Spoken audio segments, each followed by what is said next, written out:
Thank you for this honor and recognition. Thank you first and foremost for the work that you continue to do day in, day out. You know, running for public office at both the state assembly level and the congressional level, you come in contact with a lot of unions and employee unions. And the ones that I most frequently come in contact with, though, who I know are bearing the brunt and the burden of our ever-widening income inequality gap in this country, who deal day in, day out with homelessness and the challenges that our children face when they come into your classrooms from trauma-informed backgrounds. You, among all of the folks that I work with, are seeing right now the worst of what America has in store, but also you represent our best possible opportunity for moving beyond that. So I thank you so much for that work that you all do day in and day out that keeps me hopeful. You know, 1507 was particularly a passion project, as my district was one of the ones very directly impacted by the charter schools loophole that was allowing the greatest amount of waste, fraud, and abuse, frankly, in our charter schools movement here in California. And so the ability to close that meant a lot. But to Patrick's point, that was because of the help of all of you.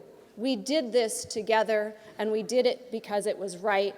And even back in my community where there's decidedly some support for charter schools, people understood that it was right because fundamentally it was at the end of the day, this was about the best use of public resources and not continuing to be forced into a paradigm where there has to be choice in public education. Because if we restore ourselves to our original mission and make sure that every public school is fully sourced, fully staffed, fully rehabilitated, fully stocked with the latest and the best technology, the best textbooks, the best programming, the best teacher support and development, our families wouldn't have to choose. They wouldn't feel the need to choose. And so we need to stay on that mission. So I am with you in this fight. I am sad, honestly, to be leaving the California State Legislature, where the colleagues that I work with on this education committee, along with the rest of you who advocate in the public education space, are among the most wonderful people I have had the privilege to work with.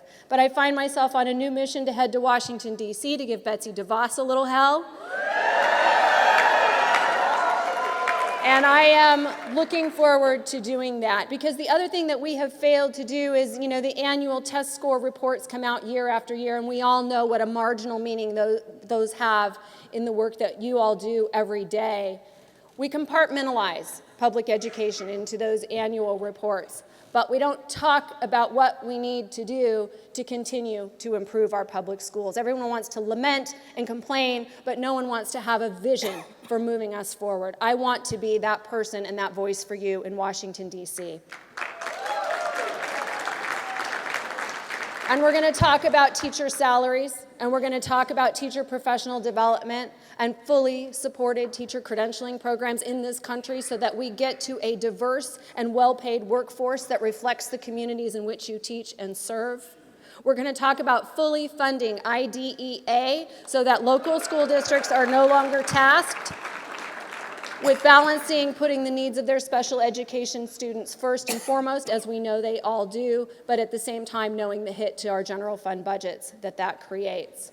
We're going to continue to talk about moving the needle for every child, for the most advanced and the most gifted, and yes, again, in fact, those who come to your classrooms with the most trauma-informed experiences, and what we need to do holistically to give that child opportunity.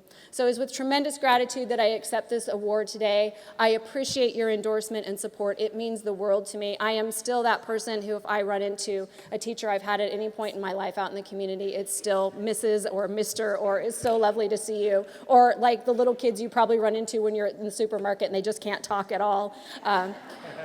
I am that person, and I hold all of you in the very, very highest regard for the work that you do, and I am so grateful that you appreciated a small part of the work that I was able to do on your behalf. So thank you so much.